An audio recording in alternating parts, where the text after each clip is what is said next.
आज यमराज को और यमुना जी को शाप हो गया। यमराज को शाप हुआ कि मृतात्माओं का, प्रेतों का आधिपत्य तुम्हें प्राप्त हो। तुम बड़े क्रूर कर्मा हो, तुमने अपनी माता के ऊपर पैर उठाया है, तुम्हारा पैर गल जाए। पैर मारा नहीं था, उठाया था, और तुमको मृतात्माओं के ऊपर शासन करना पड़ेगा। बड़ा कठोर कार्य है। यमुना जी को कहा कि तुम भाई का पक्ष लेती हो, जाओ नदी होकर बहो। सूर्य नारायण ने, पिताजी ने ही शाप दिया। बाद में सूर्य नारायण ने विचार किया कि ये तो बड़ा धर्मशील है यम और यमुना, ऐसा क्यों हुआ। ध्यान में देखा तो अरे ये जो संज्ञा है ना हमारी पत्नी, वो नहीं है, ये उसकी छाया है। ऐसा था कि भगवान सूर्य में इतना अधिक तेज है, इतना अधिक उष्णता है भगवान सूर्य में कि उनके तेज को भगवती संज्ञा देवी सहन नहीं कर पाती थी, तो अपने पिता के पास चली जाती थी बार बार। पिताजी कहते नहीं, विवाह हो गया, तुम यहाँ क्यों, जाओ वहीं जाओ। परम पतिव्रता थी संज्ञा। एक बार पिताजी ने कहा जाओ, अब लौट के यहाँ नहीं आना, जाओ। हमने कन्यादान कर दिया, तो कन्यादान के बाद फिर दान की वस्तु को दाता के पास नहीं रहना चाहिए, वहीं जाओ।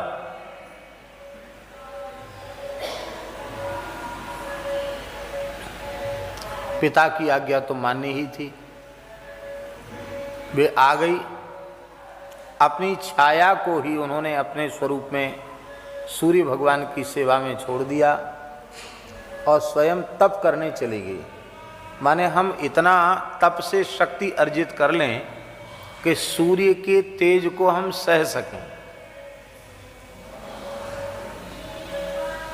वो तपस्या करने चली गई। अब अपनी छाया को कह के गई थी संज्ञा जी कि देखो भगवान सूर्य को पता न चले कि तुम छाया हो मेरी।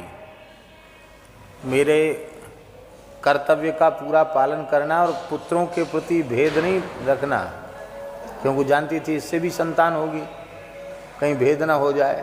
बोला ठीक है।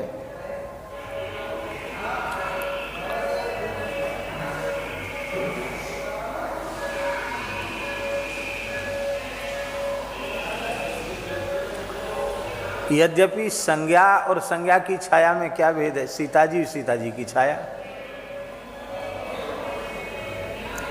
वो प्रतिबिंब संज्ञा ही थी, लेकिन संज्ञा के गर्भ से शनैश्चर का जन्म हुआ।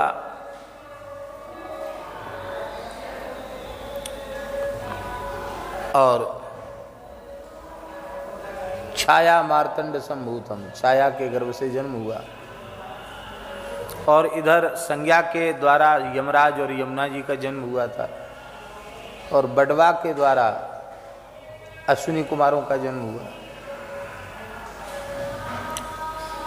वैवस्वत मनु का जन्म भी छाया से ही हुआ।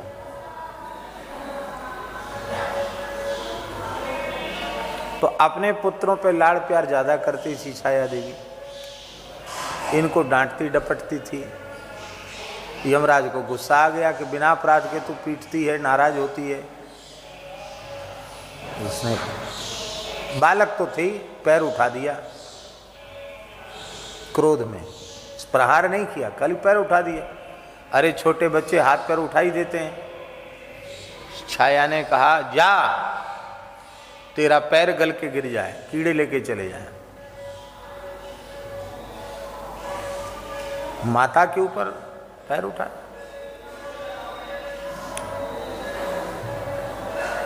सूर्य से शिकायत कर दी। सूर्य नारायण ने यमराज को शाप दिया। यमुना जी ने कहा इनका अपराध नहीं है, आप विचार तो करें। अच्छा तू भी पक्ष ले रही है, तुझे भी शाप है, तुम नदी होकर बहो, तुम मृतात्माओं के ऊपर शासन करो। और ध्यान दिया कि ऐसा हुआ क्यों, तो इसका भेदभाव क्यों है। भेदभाव तत्काल अपनी ध्यान में सूर्य नारायण ने देख लिया, समझ लिया। उनको लगा कि वस्तुतः इन यमराज और यमुना जी का तो कोई दोष ही नहीं है। तब उन्होंने कहा कि तुम्हारे पैर का कुछ अंश कृमि लेकर धरती पर चले जाएंगे, माता का शाप भी सत्य हो जाएगा, तुम्हारा पैर ठीक ठाक रहेगा। तुम मृतात्माओं के शासक तो रहोगे ही, लेकिन उनका कोई प्रभाव तुम्हारे चित्त पर नहीं पड़ेगा। तुम भगवान के महान भागवतों में तुम्हारी गणना होगी। तुम्हें कठोरता करने का दोष नहीं लगेगा, क्योंकि तुम तो न्यायाधीश हो। जज फांसी देता है, पर उसको फांसी देने का पाप नहीं लगता कि तुमने ब्रह्म हत्या कर दी और अमुक की हत्या कर दी, वो पाप उसको नहीं लगता। हाँ, यदि न्यायोचित फैसला वो न ले तो पाप लगेगा उसको, और वो फांसी दे देता तो उसको कोई पाप नहीं। न दे तो पाप है। यदि फांसी जैसा पाप किया है और फांसी न दे तो उसको पाप लगेगा, किंतु फांसी देता तो उसको पाप नहीं लगेगा।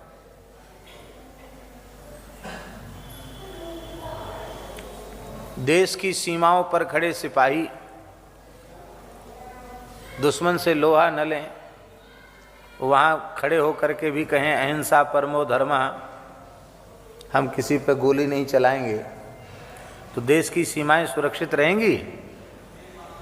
इसलिए उन्हें पाप नहीं लगता। उनको युद्ध में वीर प्रतिपक्ष का, शत्रुओं का वध करता है, वध युद्ध करते करते वीर गति को प्राप्त होता है।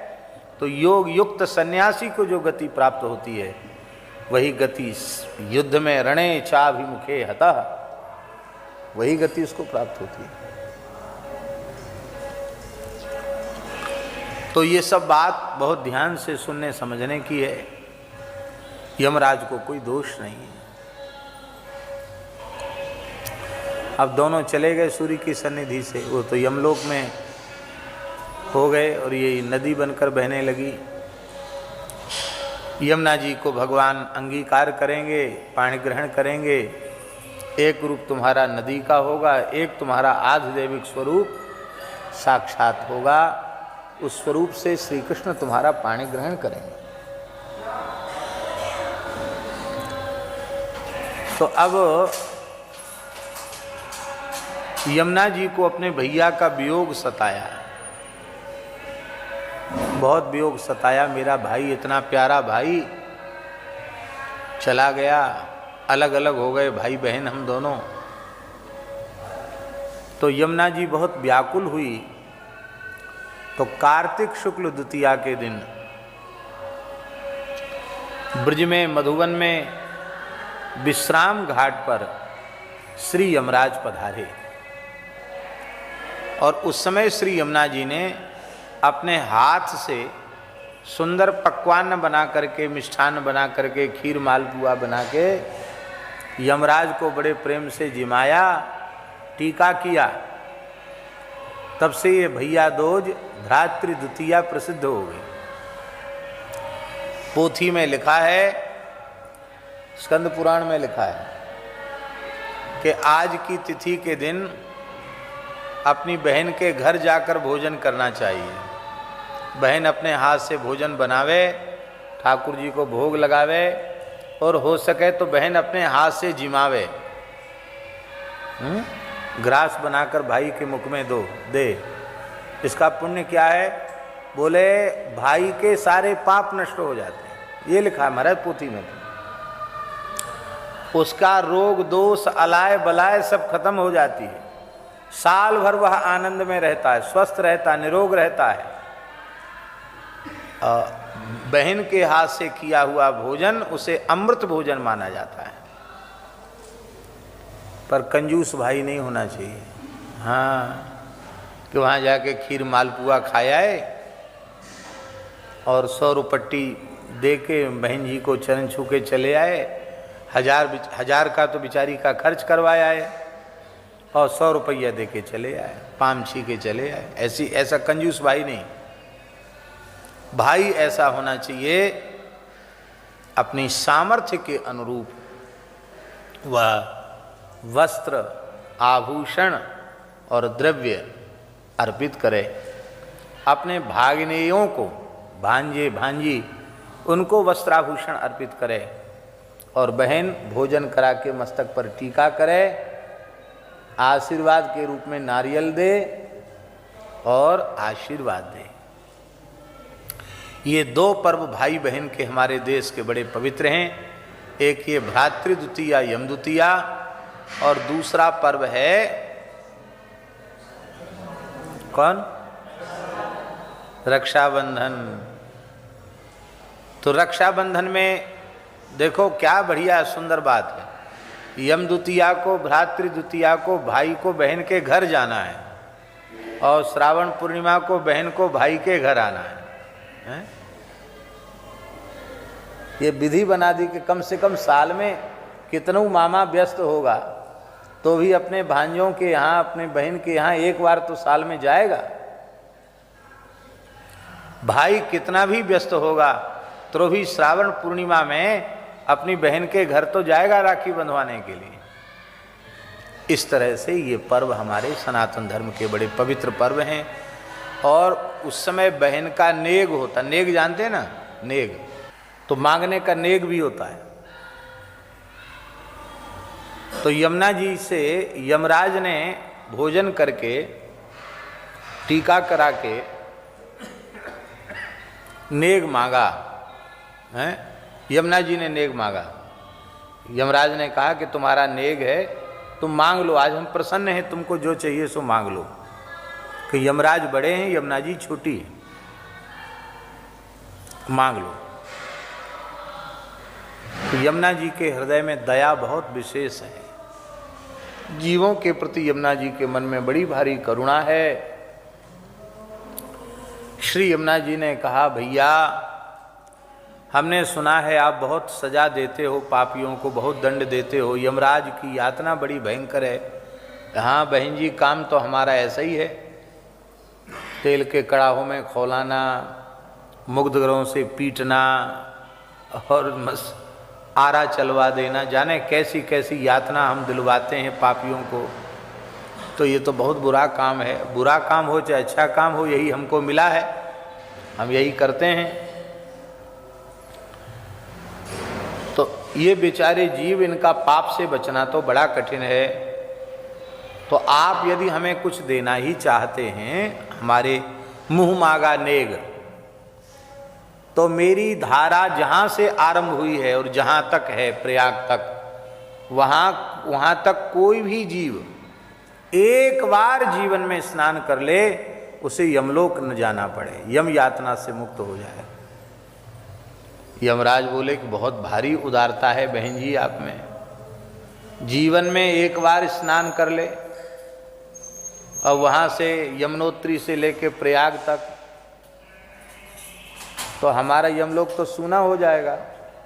फिर इस बहाने लोग पाप से बचेंगे नहीं, पाप में उनकी प्रवृत्ति होगी, सोचेंगे यमुना जी में नहा लेंगे, हो गया काम, अपना क्या है। तो इसलिए मर्यादा बनी रहे और तुम्हारी मान्यता भी बनी रहे, ऐसा कुछ करो। तो फिर विचार विमर्श करके हो गया यमुना जी का स्नान। अब कपड़ा पर ओढ़ लो, कुछ नीचे बिछा लो।